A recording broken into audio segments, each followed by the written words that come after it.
Hello guys, welcome back to my channel Study Passion. How are you all? Hope you all are doing so great. Today we are going to learn class 9th history's first chapter which is the French Revolution. ये इस chapter का तीसरा session है. इससे पहले मैंने 2 videos की हैं जिसमें मैंने शुरू के 2 सेशंस को कंप्लीट कर लिया है.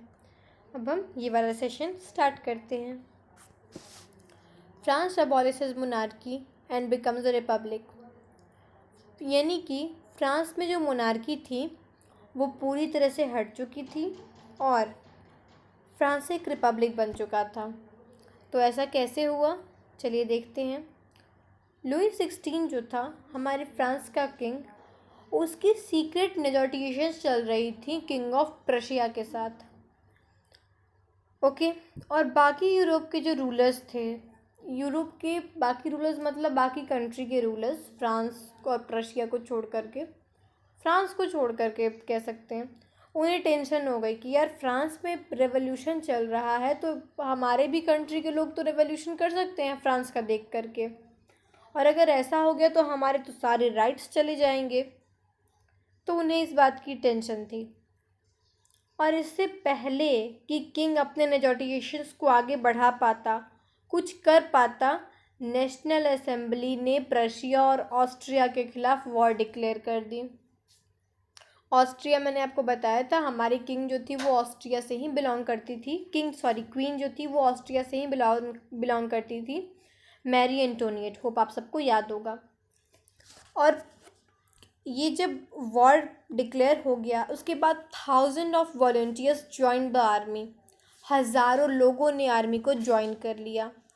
वो इस वॉर को पता है कैसे देख रहे थे, उनको लग रहा था कि ये जो वॉर है ना, ये हमारे बीच और राजा के बीच है. राजा के बीच मतलब राजा की पावर्स के बीच. राजा की इतनी जो एब्सोल्यूट पावर्स हैं उन सबको कंट्रोल करने के लिए हमें ये वॉर लड़नी ही होगी. ठीक है. तो उन्होंने ऐसा सोचा और वो वॉर आर्मी को ज्वाइन करने लगे. इन्हीं सब के बीच फ्रांस को मिल गया उसका नेशनल एंथम जो कि था मैर्साइल्स. और इसको लिखा किसने था? रॉजर डी एल्स नाम के एक पोएट ने. ये जब वॉर हुआ उसके बाद से जो रेवोल्यूशनरीज थे ना, उनके हाथ लगी सिर्फ हार, सिर्फ नुकसान और इकोनॉमिक डिफ़िकल्टीज़.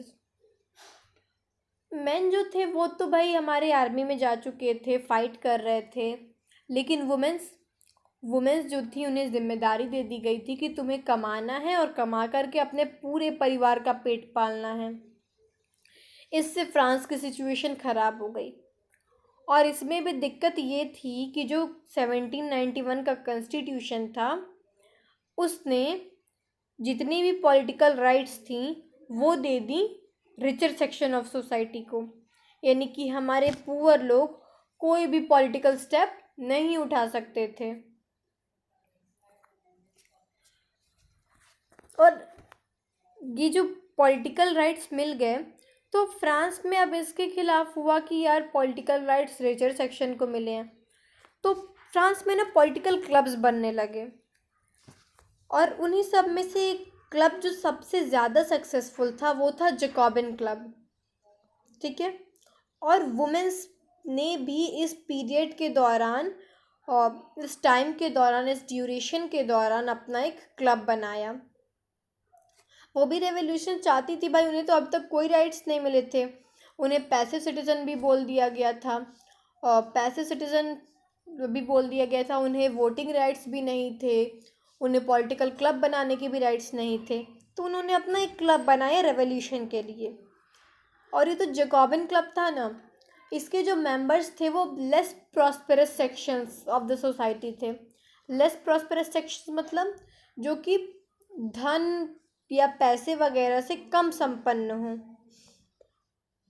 इसमें जो मेंबर्स थे वो या तो स्मॉल शॉपकीपर्स हुआ करते थे, या आर्टिशियंस, शू मेकर्स होते थे, पेस्ट्री कुक्स होते थे, या आप बेकर्स कह लो, वॉच मेकर्स होते थे, प्रिंटर्स होते थे, और डेली वेज्ड वर्कर्स एंड सर्वेंट्स होते थे.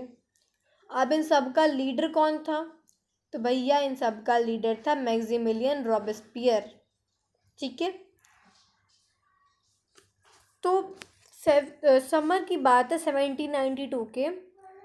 हुआ क्या कि फ्रांस में ना फ्रांस कह रही हूँ, पेरिस में फूड की जो सप्लाई थी उसमें शॉर्टेज आ गई और प्राइसेस हाई हो गए। तो जेकॉबिन्स जो थे, जिन्हें ऐसे ही गुस्सा आता रहता था, उन्हें बहुत ज़्यादा गुस्सा आया और उन्होंने पैलेस ऑफ ट्यूलरीज में किंग्स के गार्ड का मैस्केयर कर दिया। मैस्केयर बोले तो हत्याकांड। ठीक है, उन्होंने किंग्स के गार्ड्स की हत्या कर दी। और उसके बाद नेशनल असेंबली ने सोचा कि ये जो रॉयल फैमिली है इसको इम्प्रिजन करने के लिए ना, इम्प्रिजन मतलब जेल में डालने के लिए वोट करते हैं, क्योंकि कुछ वहाँ पे लोग ऐसे भी थे जिन्हें अभी भी मोनार्की और एरिस्टोक्रेसी में बिलीव था। तो उन्होंने सोचा कि करते हैं, लेकिन इलेक्शंस हुए तो, लेकिन जो 21 ईयर से अबव के जो लोग थे उन्हें वोट करने का उस वक्त राइट मिल गया। और राइट मिल गया 21 साल से अधिक के लोगों को, सिर्फ मैन, ऑल मैन, वुमेन इन्हें नहीं पता था कि वुमेन्स का क्या होगा। और मेंस को मिला तो उसमें क्राइटेरिया कुछ नहीं था, बस एक ही क्राइटेरिया था कि 21 ईयर्स से अबव होना ज़रूरी है। आपके पास पैसा कितना है वो मायने नहीं रखता। ओके, तो ये जो न्यूली इलेक्टेड असेंबली थी इसे कहा गया कन्वेंशन। ठीक है, और 21 सितंबर 1792 को इस कन्वेंशन ने मोनार्की को अबॉलिश किया और फ्रांस को एक रिपब्लिक डिक्लेयर कर दिया। और लुइस 16 को डेथ का सेंटेंस सुना दिया गया कि भैया आपको मरना होगा। क्यों क्यों मरना होगा? ट्रिजन के केस में। ट्रिजन का केस मतलब अपनी कंट्री से गद्दारी। गद्दारी कंट्री से कैसे? ये तो फ्रांस का अच्छा ही कर रहा था, लेकिन इसने फ्रांस में अच्छा किया था सिर्फ क्लर्जी और नोबल्स के लिए, यानी फर्स्ट स्टेट और सेकंड स्टेट के लिए। थर्ड स्टेट के लिए इसने कुछ नहीं किया था, इसलिए किंग को डेथ दे दी गई। और 21 जनवरी 1793 को इसे पब्लिकली एग्जीक्यूट किया गया। ओके, कहाँ पे? De la Concorde. इस जगह का नाम if you want to learn आप याद कर सकते हैं। क्वेश्चन आ भी सकता है, नहीं भी आ सकता है। देखिए इस पिक्चर में कैसे काटा जा रहा है किंग का गला। अच्छा, लीडर्स ऑफ जेकॉबिन्स मैंने आपको बताया Maximilian Robespierre. And Maximilian Robespierre का नाम आपको लर्न करना ही होगा। ओके, बहुत इम्पॉर्टेंट है। अगर आप नहीं याद कर सकते मैक्सिमिलियन रॉबेस्पियर, तो आप सिर्फ एम रॉबेस्पियर या फिर रॉबेस्पियर ये टाइटल ही याद कर लो। The reign of terror. Reign of terror मतलब टेरर मतलब आतंकवाद, और रेन मतलब एक आप ड्यूरेशन कह सकते हैं। ठीक है, तो the period from 1793 to 1794 is referred to as the reign of terror. 1793 से 1794 के बीच का जो टाइम पीरियड था उसको कहा गया रेन ऑफ टेरर। क्यों भैया? क्योंकि रॉबेस्पियर जो था ना, वो एक पॉलिसी फॉलो करता था सेवर कंट्रोल और पनिशमेंट की। सेवर कंट्रोल मतलब वो अपने आप को डिक्टेटर मानने लगा था वहाँ का, और वो लोगों को, अगर कोई भी उसके खिलाफ जाता और वो कितना भी गलत कर ले, कोई उसके खिलाफ जाके अगर बोलता है ना, तो वो सीधे उसको पनिशमेंट देता। और पनिशमेंट कैसी देता? उसको सीधा गला कटवा देता। ठीक है, Robespierre's government issued law placing a maximum ceiling on wages and prices meat and bread were rationed. Robespierre की जो गवर्नमेंट थी उसमें जो मीट और ब्रेड थे वो रेशनड हो गए। ओके, और क्या हुआ कि किसी ने सोचा कि यार ये इतनी डिक्टेटरशिप कर रहा है, इसके खिलाफ हम आवाज़ उठाएंगे। तो उसको कन्विक्टेड किया गया 1794 जुलाई में। किसी ने आवाज़ उठाई थी और कोर्ट ने उसको देखा कि हाँ इसकी गिल्टी है, इसने गलत किया है मैक्सिमिलियन रॉबेस्पियर ने। और जिस मशीन से वो दूसरों का गला कटवाता, दूसरों को बीहेडेड करता, उसी मशीन से उसे भी बीहेडेड कर दिया गया। देखिए यही है गिलोटाइन। ओके, ये डिवाइस है जिसमें ये 2 पोल्स लगे हैं और जिनके बीच में एक ब्लेड है।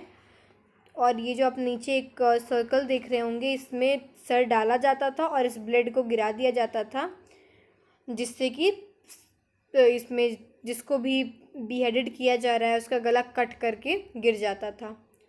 और इसको इन्वेंट किया था डॉक्टर गिलोटाइन ने, उन्हीं के नाम पे इसका भी नाम गिलोटाइन रखा गया।